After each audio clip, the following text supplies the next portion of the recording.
Қайырлы күн, менің құрметті көрермендерім, менің каналыма қош келдіңіздер. Бүгін мен сіздерге жұмыстан асығып келген кезде дайындай салатын өте оңай әрі ең дәмді сочный тамақ түрімен үйрететін боламын. Біз осындай сиыр немесе жылқы етін долька-долька етіп турап аламыз. Менде бұл жерде біреуі тұздалған, екіншісі тұздалмаған етті пайдаландым. Но сіздерде қандай ет бар, сол түрін пайдалана берсеңіздер болады. Қызып тұрған майға осындай етімізді салатын боламыз. Етті қуырыла бастағаннан кейін уже тамағымыздың керекті заттарын аршып, жуан жартылай полукольца қылып турап, және де бір чеснокты осылай ортасынан бөліп, және де сыртын қатты ашымайсыз, жуып салып жіберіп, осы чеснокпен бірге қуыратын боласыздар. Одан кейін жуасын саламыз.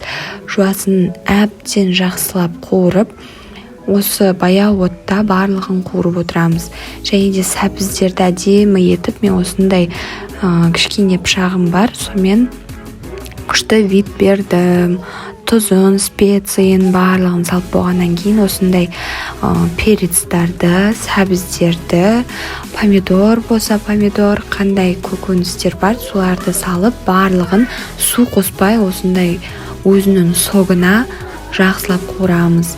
Ал біз қантты бір чайный ложка қосатын боламыз, себебі қант сочность береді. Бұрыш салдым, бұрыштан кейін қуырылып болғансын суын құйдым. Және де суы қайнаған кезде сіздер осындай картошкаларды целый қылып салып, осындай күшті болып піседі, піспей қалмайды деп қорықпаңыздар. Даже еттерінің өзі тушенка сияқты өте керемет болды. Бұның барлығы 50 минуттың ішінде баяу отта пісті. Картошкаларын қарасаңыздар, сочный әдемі болып піскен. Және де суды қандай қылып құйдық, сол күйінше қалған, байқасаңыздар. Өйткені біз баяу отта былқылдатып пісірген өте керемет ет болды. Күйеулеріңіздің көңілінен шығу үшін, қонақтарыңызға да ұсыну үшін осындай тамақ түрін сіздер пісірсеңіздер болады. Менің каналыма жазылыңыздар, түсінбеген жерлеріңізді комментарийға жазыңыздар. Мен сіздердің комментарийларыңызды оқып, қарап отыратын болам. Сіздерге ас болсын.